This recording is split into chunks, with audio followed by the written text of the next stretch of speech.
4,000 years ago, how did 1 billion pounds of copper disappear from ancient America without a trace? 1 billion pounds of copper vanished from Michigan. The mines remain, but the copper does not. And the question lingers, who took it?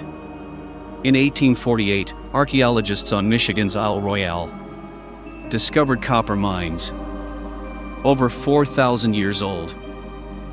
Archaeological evidence dates these mines as early as 3000 BCE, with peak activity around 2500 BCE. They found evidence of 1 billion pounds of copper extracted, but no trace of where it went. Tonight, we uncover the ancient secrets North America tried to bury. From underwater cities to tools of impossible metals.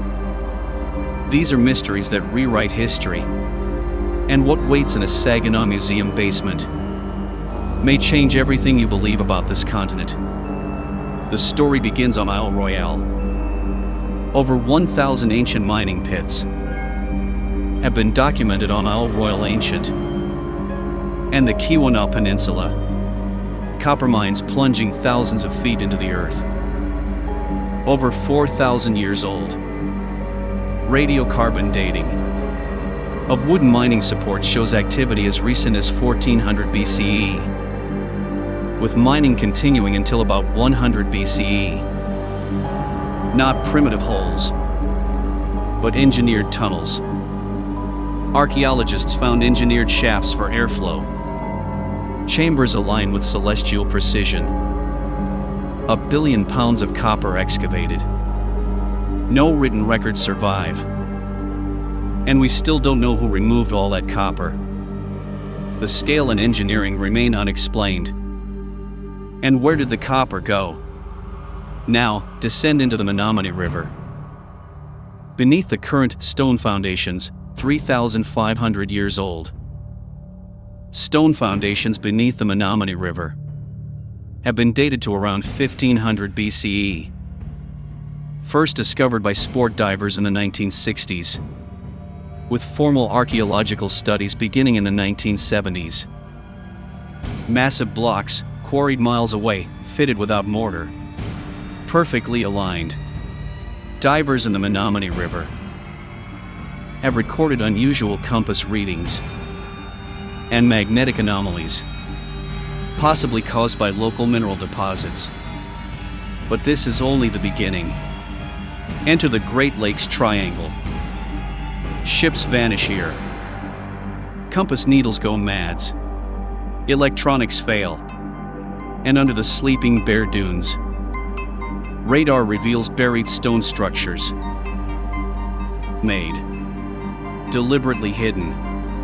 Radar surveys in the 1990s revealed these structures, aligned to solstices and equinoxes. This was once a place of purpose, now erased beneath sand. Then, the Newberry Tablet. A stone carved with inscriptions unlike any known here. Linguists whisper Phoenician, Minoan, Mediterranean script in Michigan. It speaks of voyages. Journeys for one thing, copper. Discovered in 1896 by lumberjacks near Newberry, Michigan. The 19 by 26 inch stone bears about 140 characters. Experts from the Smithsonian and University of Michigan examined it soon after discovery. Science dismisses it as a hoax.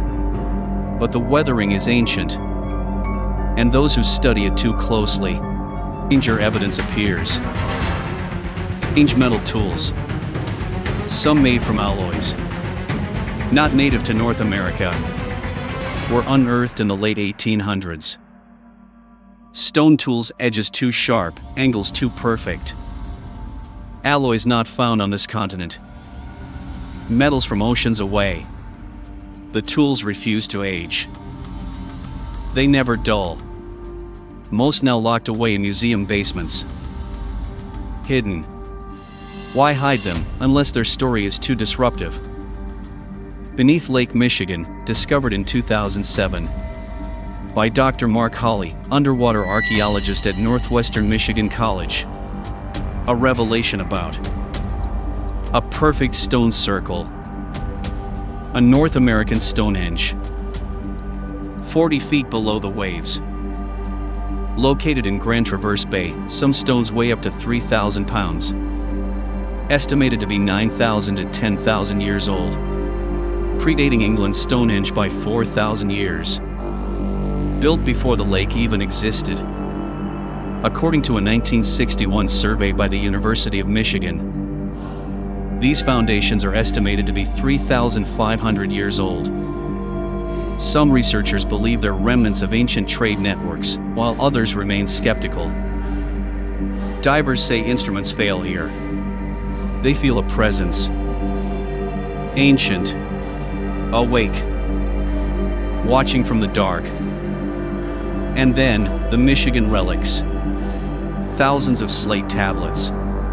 Ancient, mystery, horror. A lost history carved in stone. Languages. Battles. Migrations. Gods and wars.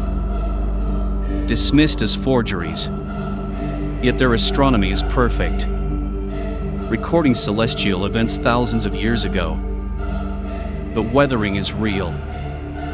The story too vast to ignore. Yet hidden away. Between the 1890s and 1920s, Daniel Soper and James Scotford claimed to discover over 30,000 slate artifacts. In 1911, Professor Frederick Starr called them forgeries in the Detroit News. But their astronomical alignments remain uncannily accurate. Michigan is a palimpsest. A parchment scraped clean and rewritten. But the old words bleed through. In shipwrecks with unknown origins. In Norse runestones near the border. In tools that defy explanation. Each artifact, a thread in a story we are not meant to piece together. These mysteries are only the beginning. Subscribe for next week's investigation into New York's mysterious underground tunnels, where new discoveries are challenging what we know about American history, because some secrets are too big to stay buried.